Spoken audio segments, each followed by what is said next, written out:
Et merci d'être présent à cet rendez-vous de la Ligue des droits de l'homme, organisé avec la collaboration active de la Massif, différents partenaires que nous citerons dans la soirée. Alors malgré le match France-Espagne, je pense pas que c'est l'enjeu, malgré la semaine sur la santé mentale, où il y a différentes réunions, peut-être pas conférences, mais rencontres, il y a aussi la mutualité, je crois. Donc il y a beaucoup de réunions, de rencontres, des colloques organisés ça et là, autour de la santé mentale ces jours-ci. Mais malgré tout, nous sommes nombreux ce soir.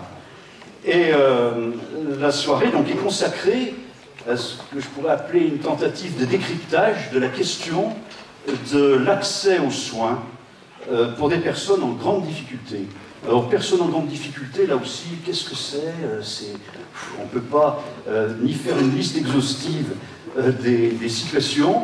Alors, on va, je pense, essentiellement parler durant cette soirée des personnes que l'on côtoie dans les associations telles que la Ligue des droits de l'homme ou dans d'autres associations que les professionnels de la santé ou du social ou les bénévoles côtoient, mais aussi on élargira le sujet au gré de l'intervention de Ronnie Broman, des personnes de la table ronde qui sont là, et puis de vous, puisqu'on aura un temps, bien sûr, d'échange avec nous tous. Voilà, j'avais noté, pour un peu introduire cette soirée, qu'en tant que citoyen, qu'acteur de la vie politique, responsable d'organisation ou d'association, et je mets entre parenthèses, parce que je risque d'oublier, ce serait malheureux, que différentes personnalités s'excusent, Laurent Grand-Guillaume, Kéra Bouziane, Colette Popard, Nelly Metch, et puis le directeur de la Caisse primaire de sécurité sociale, peut-être d'autres, mais on a trouvé sur le répondeur de la LDH, où on a su que différentes personnes ne pouvaient pas être là, mais ont manifesté leur intérêt pour la soirée. Donc, en tant que, notamment, responsable politique, mais aussi en tant que professionnel de la santé, du secteur social, en tant que bénévole, nous sommes tous concernés par la recherche de solutions pour répondre aux besoins primaires qui sont indissociables de toute personne, se nourrir, se loger, se soigner.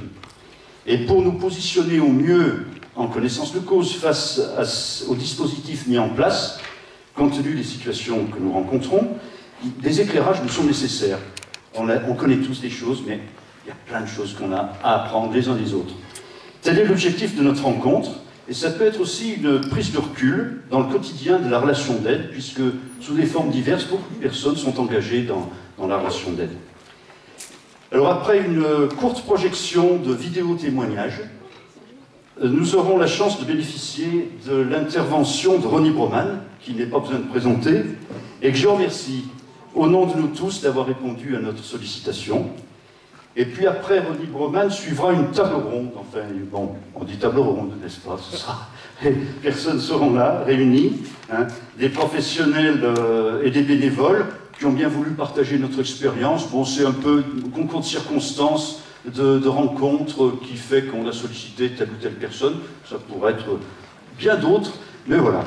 Il y a un éventail de personnes qui seront là, qui sont donc François Collat, qui animera la table ronde, qui est délégué massif, qui est là-bas en train de causer, que tout le monde connaît, qui est aussi à la LDH, et il animera dans cette table ronde, où le docteur Marie-Claude Vincent, qui nous rejoindra, qui est donc psychiatre au CHS, chef de service à Ellipse. Alors Ellipse, équipe de liens et d'interface psychique au service des exclus et des soins.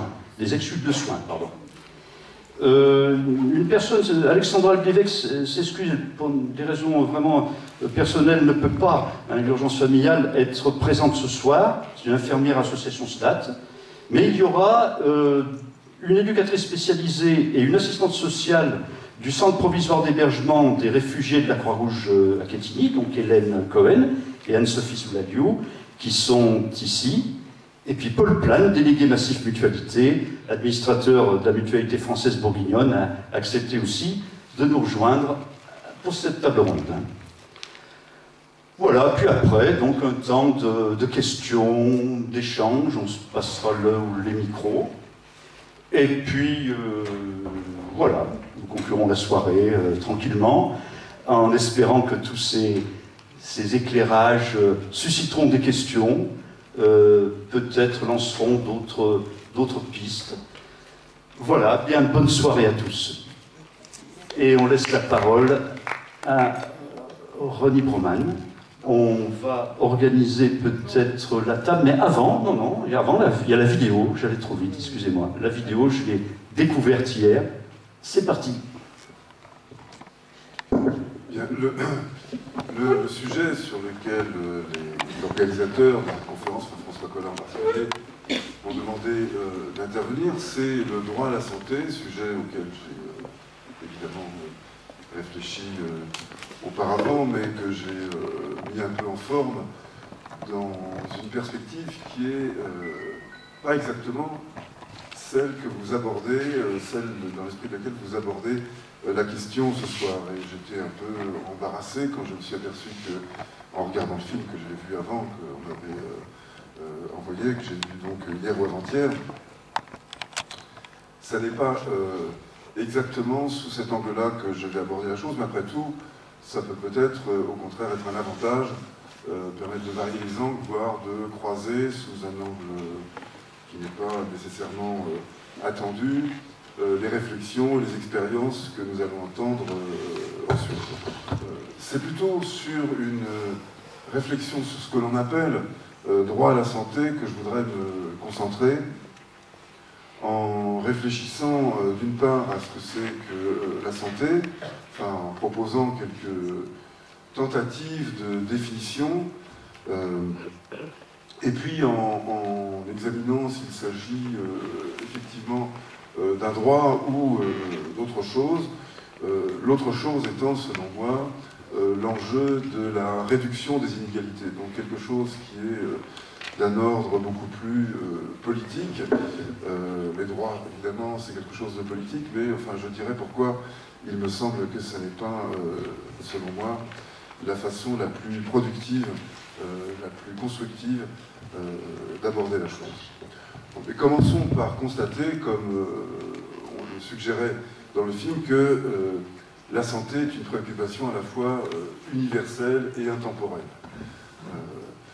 Elle est inscrite dans la conscience que nous avons de nous-mêmes, de notre finitude, de nos limites, et on pourrait presque définir l'humanité, enfin le fait d'être un être humain, par l'inquiétude vis-à-vis de sa santé comme de son salut. D'ailleurs, il y a de nombreuses langues dans lesquelles santé et salut ont la même racine. Enfin, nous sommes les êtres vivants qui nous préoccupons de notre santé de façon consciente. Et c'est dire, par rapport au reste des êtres vivants sur la planète, c'est dire l'importance, disons, anthropologique de cette préoccupation. Mais dès lors, la santé c'est un petit peu comme le temps, chacun sait ce que c'est, mais le problème commence quand il s'agit de le définir, enfin de définir le temps ou la définir, la santé. La référence qui est généralement invoquée par les ONG, par différentes formes d'activisme, c'est celle qui fait foi à l'OMS et que je rappelle sous sa forme condensée. Disons que l'OMS nous dit que, l'OMS, c'est-à-dire l'Assemblée Générale de l'OMS, donc l'ensemble des pays qui ont contribué à la construction de cette organisation, et qui d'ailleurs se référait à une définition beaucoup plus ancienne, qui avait été mise au point, enfin proposée par l'Ordre des médecins américains, si l'on veut, enfin l'Association des médecins américains, dans les années 20.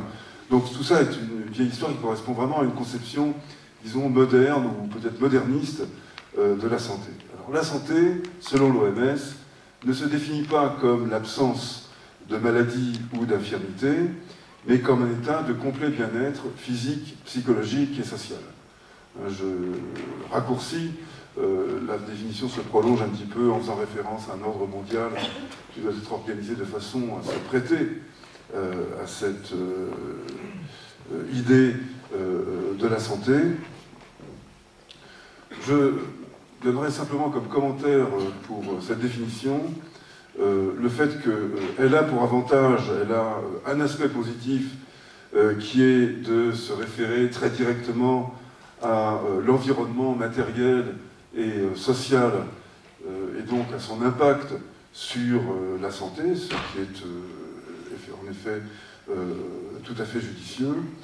Mais personnellement, je trouve qu'il s'agit d'une conception tout à fait totalitaire de la santé, une conception pratiquement animale de la santé. Enfin, il me semble qu'on définit plus la santé d'une botte de poireaux ou d'un troupeau de vaches que des êtres humains, en se référant à un état de complet bien-être physique, psychologique et social.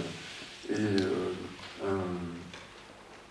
un auteur, un professeur de santé publique, d'ailleurs médecin, professeur de santé publique, qui a eu quelques succès dans les années 80, qui a été oublié maintenant, qui s'appelle Peter Skrabanek, réfugié tchèque par ailleurs, ce qui a peut-être une certaine incidence sur sa conception de la santé.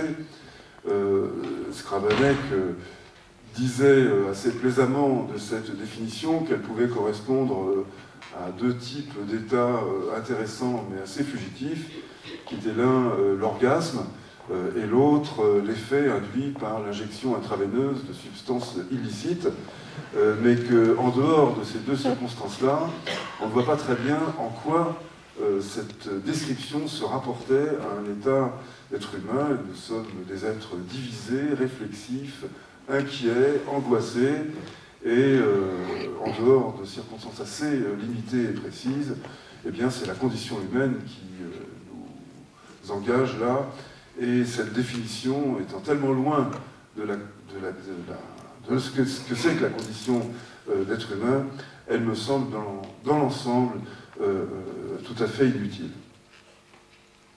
Il y en a une autre qui correspond plus au vécu de chacun d'entre nous, à ce que nous pouvons nous faire comme idée de ce qui est bien, mais qui est sans doute beaucoup trop restrictive, qui est la définition d'un des grands penseurs français de la santé, Le Riche, un chirurgien du début du siècle également, qui définissait la santé comme la vie dans le silence des organes. Oublier son corps, c'est finalement être en bonne santé. Ça semble déjà empiriquement plus vérifié, mais sans doute trop restrictif. Mais en tout cas, ça aussi comme avantage, et c'est finalement ces différents éclairages qui sont intéressants, en dépit des propos très critiques, très sévères que j'ai eus sur la définition de la santé. Encore une fois, la définition de l'OMS, que donne l'OMS de la santé, je trouve que cette importance accordée à l'environnement matériel et social mérite d'être retenue. C'est le complet bien-être physique, psychologique et social qui me semble être tout à fait hors de propos. La définition de Le Riche, elle a l'avantage, la caractéristique d'exprimer le point de vue des patients. Et s'il y a bien un domaine dans lequel on a assez peu réfléchi, enfin assez peu construit, en dehors de penseurs finalement relativement marginaux, c'est celui qui concerne les points de vue différenciés entre patients et soignants concernant la santé. Les messages de santé publique, par exemple, semblent être concoctés par des soignants qui ont comme unique ambition, et on les comprend d'un certain point de vue, d'être mis en congé, puisqu'il s'agit de messages éradicateurs destinés à nous séparer complètement de la maladie par des messages, par des mesures qui sont assez incantatoires. Mais en tout cas, restituer le point de vue des patients dans une définition de la santé, c'est tout de même, je pense, quelque chose qui doit nous préoccuper. Mais je proposerai maintenant la mienne, inspirée par différentes réflexions. Je retire cette propriété. Elle n'est en aucune manière la mienne, mais disons, elle est celle que je m'approprie. La santé, être en bonne santé, c'est pouvoir tomber malade et s'en relever.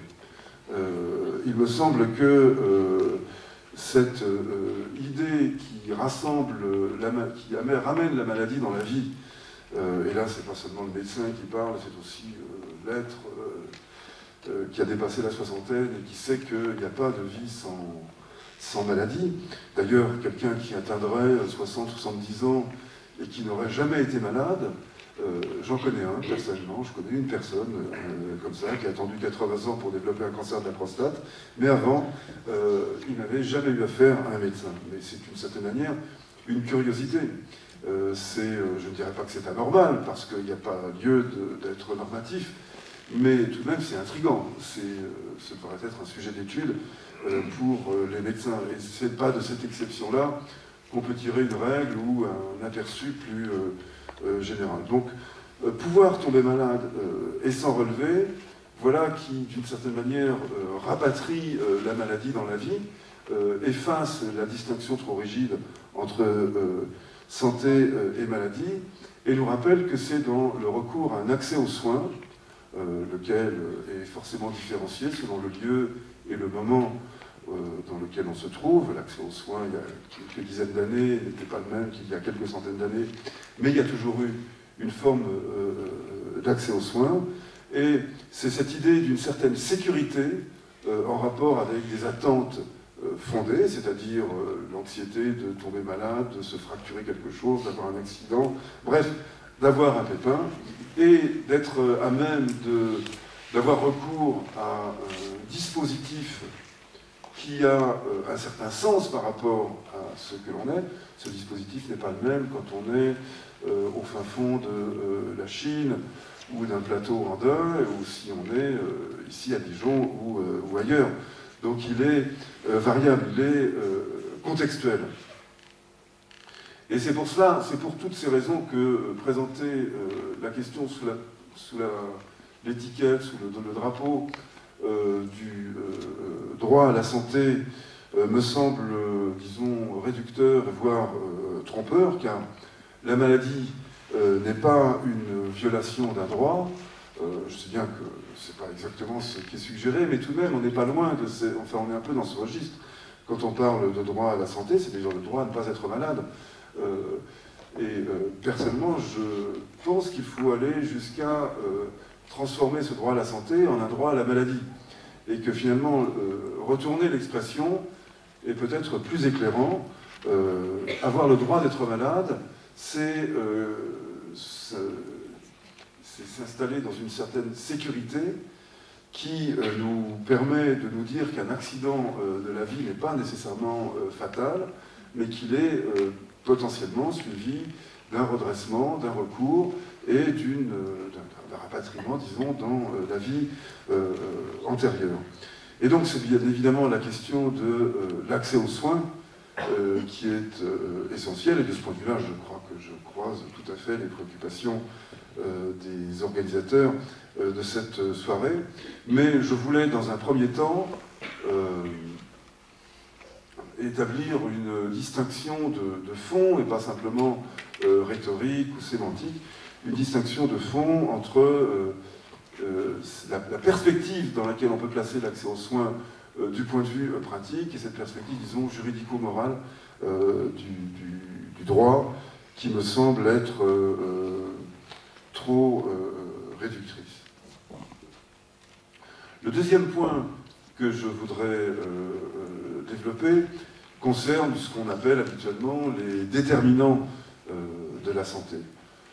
On en distingue généralement trois catégories, pas trois déterminants. Les facteurs individuels d'ordre génétique ou autres, enfin disons pour faire court, les facteurs structurels de sa propre personnalité, de son propre soi, les facteurs environnementaux et les facteurs socio-économiques. Bien, tout ça nous renvoie donc à différents étages, différents moments de la vie. Mais ce qui me semble intéressant, c'est essentiellement aux questions socio-économiques que je consacrerai les quelques minutes pendant lesquelles je vais parler encore. Ces questions socio-économiques, elles sont abordables sous un angle qui, me semble-t-il, est différent de ce qu'on a l'habitude de penser. En gros, on estime que la santé est indexée sur la richesse, qu'il y a une meilleure santé en moyenne chez les gens riches que chez les gens pauvres. Et à ce niveau de généralité, on peut se mettre d'accord, il y a des exceptions, il y a des variations, mais il est vrai que l'amélioration de la santé est directement parallèle à l'amélioration des conditions de vie, et des conditions de vie décentes, voire bonnes, prospères. Ça peut se caractériser comme une certaine richesse, qui n'est pas simplement la richesse financière. Par exemple, l'amélioration des conditions de travail, l'amélioration de l'habitat, de l'éducation, l'élimination du travail infantile. Tout cela a contribué considérablement à améliorer la santé, le profil moyen de la santé des différentes populations concernées. Et on a un indicateur tout à fait éclairant là-dessus, qui est le déclin de la tuberculose. Quand on regarde historiquement à quoi ressemble la courbe d'évolution de la tuberculose, on s'aperçoit qu'elle a commencé à décroître à partir des années 80 du 19e siècle. L'épidémie a commencé à décroître, et que ce reflux s'est poursuivi de façon linéaire jusqu'à nos jours où d'ailleurs elle connaît un léger rebond dans des conditions et dans des milieux particuliers, mais on est quand même à un niveau relativement bas par rapport à ce qui était, la tuberculose étant la grande tueuse du 19e siècle, et elle est aujourd'hui une maladie, disons, beaucoup plus limitée. Mais ce qui est frappant, c'est que ni l'introduction du BCG à la fin des années 20, ni l'introduction des premiers antibiotiques antituberculeux, la streptomycine, puis les autres, ne produisent le moindre impact sur la courbe. La courbe continue à décroître de façon linéaire, progressive, continue, et il n'y a pas du tout de décrochage au moment où arrivent les vaccins et les médicaments. Autrement dit, leur effet sur la tuberculose, je ne suis pas du tout anti-vaccinal, ni anti-médicament, ce n'est pas du tout ce que je veux dire. Si demain j'avais la tuberculose, je me soignerais avec les médicaments à ma disposition, naturellement. Donc, pas de malentendu là-dessus. Ce que je veux dire, c'est que leur impact a été si faible par rapport au reste qu'il n'est pas décelable sur une courbe d'évolution à long terme. Cela étant posé, je vais maintenant me référer aux travaux d'un épidémiologiste britannique qui me semble extrêmement intéressant, dans la mesure où il nous rappelle, ça c'est une donnée, me semble-t-il, sociologique, voire anthropologique fondamentale, il nous rappelle que la pauvreté ne se définit pas dans l'absolu, mais dans le relatif. On est toujours pauvre relativement à d'autres gens qui sont moins pauvres, voire riches. Mais il n'existe pas d'état dans lequel on puisse se définir comme pauvre d'une manière isolée, en référence à soi. Mais c'est toujours en référence à un état social et à un étagement social qu'on se définit comme, on se vit comme pauvre. Et la thèse de cet épidémiologiste, c'est que ce sont les écarts de richesse qui produisent des phénomènes pathologiques et non pas la pauvreté en elle-même. Sachant que être pauvre à un endroit ou à un autre, ça n'a pas la même signification. Être pauvre dans un pays riche est beaucoup plus dur qu'être pauvre dans un pays pauvre. Et cette dureté, elle a une traduction épidémiologique, une traduction plutôt biologique, qui est celle du stress. Mais le stress pris dans son sens vraiment physiologique, pas dans le sens, disons, commun, où on est un peu énervé, on est sous pression, on est stressé. Bien que le phénomène appartienne à cette catégorie plus vaste. Mais le stress dont parle Wilkinson, c'est le stress, disons, du combat, pour le dire de façon très, très brève. Il a d'ailleurs situer ça dans une perspective évolutionniste, mais je ne vais pas entrer trop dans le détail de sa théorie. Mais ce qu'il développe comme idée, c'est que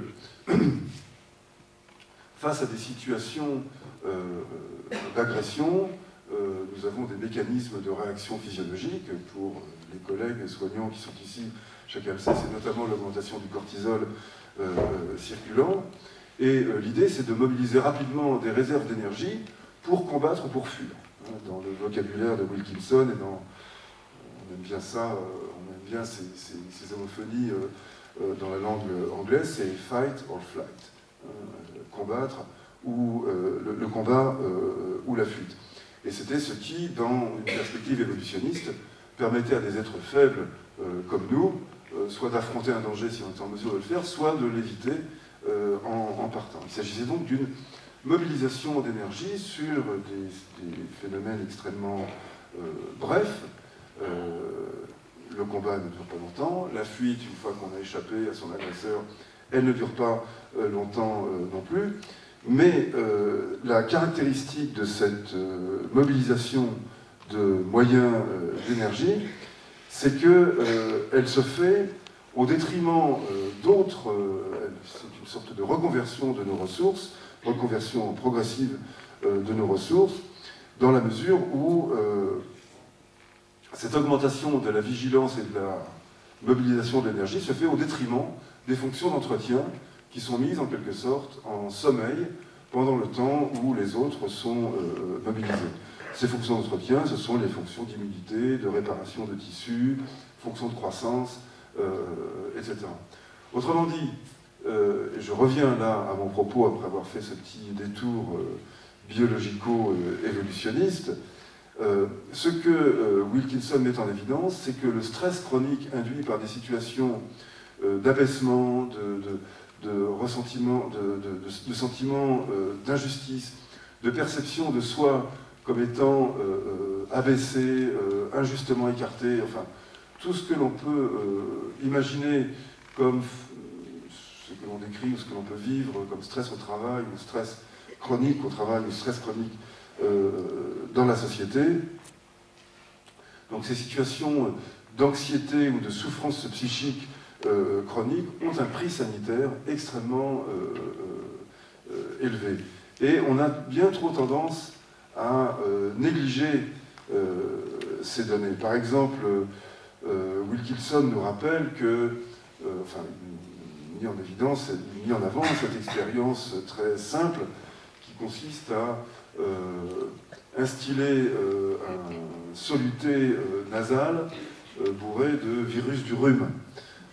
Eh bien, le rhume va prendre 4 fois plus, c'est-à-dire provoquer 4 fois plus d'affections, certes extrêmement bénignes et sans conséquences, mais qui donnent une idée de notre résistance au stress, 4 fois plus d'affections chez des gens en situation d'isolement social, qui s'estiment privés d'amitié ou qui s'estiment injustement écartés. On résiste donc mieux au rhume, comme on résiste mieux à toutes sortes d'affections, y compris le cancer, l'infarctus, lorsque on est mieux socialisé, c'est-à-dire mieux posé dans un ensemble à l'intérieur duquel on se sent mieux à sa place. Je dis mieux, et pas entièrement à sa place, car je ne veux pas me renvoyer à la définition de l'OMS, de l'état de complet bien-être. Tout ça est une question de degré. Mais d'autres enquêtes le montrent, à mesure qu'on avait un accès, disons, entre les années 60 et les années 90, les facilités d'accès aux soins se sont améliorées de façon continue. L'extension de la sécurité sociale, le nombre des médecins, le nombre des structures de santé préventive et curative, tout cela a augmenté dans des proportions tout de même assez conséquentes. Eh bien, en dépit de l'amélioration continue du dispositif de sécurité sanitaire, appelons-le comme ça, les perceptions, telles qu'elles sont mesurées par des sondages d'opinion continus, elles se dégradent. L'idée que, par exemple, on déclare toujours plus de maladies. On se sent toujours plus vulnérable, sans doute en rapport certainement avec, disons, le vieillissement, l'augmentation de l'âge moyen, mais pas seulement pas seulement cela, ce qui était considéré comme une affection sans lendemain, une lombalgie, une bronchite, un rhume par exemple, pour parler de choses ordinaires, et qui ne relevait pas de la médecine, se trouve d'un seul coup rapatrié à l'intérieur de la médecine. Ça, c'est en rapport aussi avec la médicalisation croissante de notre société, mais aussi en rapport avec l'expression d'une inquiétude qui, je pense, elle-même est indexée sur, enfin, est directement le produit du stress dont à la fois les causes et les conséquences n'ont cessé d'être analysées et en tout cas démontrées comme croissantes au fil des années. Puis je termine avec un ou deux autres exemples qui montrent à quel point, enfin à quel degré de finesse on peut arriver. Des études sur, par exemple, les profils moyens de santé aux États-Unis entre États riches et États pauvres, c'est-à-dire un État avec des degrés de richesse très contrastés. Dans un grand pays comme les États-Unis, ça se voit assez facilement. Eh bien, ces comparaisons entre États ne montrent pas de différence de santé. Tandis qu'à l'intérieur d'un État, d'un même État, qu'il soit riche ou qu'il soit pauvre, on retrouve d'énormes différences de santé. Donc, on voit là encore que c'est plutôt la façon dont on se situe dans l'échelle sociale et la manière dont on perçoit les inégalités, plutôt que la pauvreté en elle-même qui est incriminée. On pourrait continuer sur, c'est vrai également pour les homicides, l'alcoolisme, enfin, on retrouve cela dans toutes sortes de profils. Mon propos, donc, est ici de montrer en quoi, finalement, on peut opposer à la théorie des inégalités une contre-théorie. La théorisation positive des inégalités, je le rappelle, elle est largement en cours, elle n'est pas souvent exposée, mais elle a un substrat philosophique profond, puisqu'elle est considérée, enfin, elles sont considérées, ces inégalités, comme le moteur de la croissance. C'est parce que nous nous sentons inégaux, inférieurs à d'autres, que nous allons déployer des efforts qui vont nous permettre de nous hisser au niveau des autres. Donc la réaction égoïste que l'on peut ressentir, c'est-à-dire je vais m'en sortir pour atteindre un meilleur niveau que mes voisins et ressembler à ceux qui sont mes modèles, cette réaction, disons, individualiste, égoïste, elle est stimulée par des inégalités qui doivent persister en tant que telles, parce que ce sont elles qui vont produire l'intérêt général. C'est vice privé, vertu publique, selon la fable de Mandeville, ou selon les métaphores habituelles, au terme desquelles ce sont les égoïsmes individuels qui produisent le bien général. Donc il y a, et c'est cela qui est aujourd'hui quand même dominant, même si c'est très largement contesté, il y a une théorisation philosophique, et je dirais même éthique, des inégalités, qui a largement pris au cours de ces 30 dernières années, qui existe depuis le XVIIIe siècle, mais qui était en recul très largement dans la plupart des pays du globe pendant une grande partie du XXe siècle, et qui s'est retournée dans les années 80-90, essentiellement à la faveur de l'implosion de l'Union soviétique, système pour lequel je ne plaide pas, ni directement ni indirectement, mais la coïncidence est tout de même intéressante à souligner. Et ce retournement a réhabilité en quelque sorte les penseurs libéraux, les premiers penseurs libéraux, et surtout leurs successeurs, disons, les plus doctrinaires, les plus fanatiques, dirait un homme comme Stiglitz, les fanatiques du marché, qui ont donné donc leur lettre de noblesse éthique et philosophique aux inégalités, finalement présentées comme une sorte de bien paradoxal, mais absolument essentiel. Eh bien, il me semble qu'on peut opposer à cela des arguments qui sont d'ordre anthropologique. Ces inégalités, en fait, à mesure qu'elles s'accroissent, elles nous font souffrir collectivement. Elles provoquent des maladies. Elles sont, d'ailleurs le livre publié en français, parce qu'il a une œuvre assez abondante en anglais, mais qui n'est que partiellement édité, mais en français, le livre de Richard Wilkinson, que je ne saurais trop recommander à tous ceux qui s'intéressent aux déterminants de la santé, s'appelle « Les inégalités sont mauvaises pour la santé ». Il ne met pas son drapeau dans sa poche. Le programme est clairement indiqué sur la couverture, mais ce n'est pas un tract. C'est un raisonnement scientifiquement fondé, avec les limites de tout raisonnement scientifique s'appliquant à la société, naturellement. Je ne vois pas là un nouveau gourou, un nouveau maître à penser, mais un puissant stimulant pour la réflexion sociale et politique. Et donc je terminerai en affirmant avec, disons, le soutien d'un certain nombre d'expériences, en plus de ce que nous pouvons vérifier empiriquement dans notre vie quotidienne, que la réduction des inégalités et la lutte pour la réduction des inégalités, c'est-à-dire la perception d'une possibilité de réduire les inégalités, car ça n'est pas seulement le caractère objectif des inégalités, c'est la manière dont on se situe, et c'est la perspective historique que l'on construit. Est-ce que nous-mêmes et nos enfants seront mieux ou moins bien, seront plus marginalisés ou au contraire plus réintégrés? Voilà comment on peut définir de façon dynamique ces inégalités. Eh bien, cette réduction est une condition absolument primordiale pour l'amélioration de la santé et de notre capital social en général. Alors voilà, j'espère avoir pu montrer dans ces quelques mots et raisonnements un peu lapidaires pourquoi le droit à la santé, sans être un gros mot, me paraît tout de même assez réducteur et finalement baisse le rideau sur un domaine extrêmement important pour nous. Sur un domaine extrêmement important qui nous permet de mieux comprendre ce que sont les déterminants de la santé. Voilà, je vous remercie de votre attention.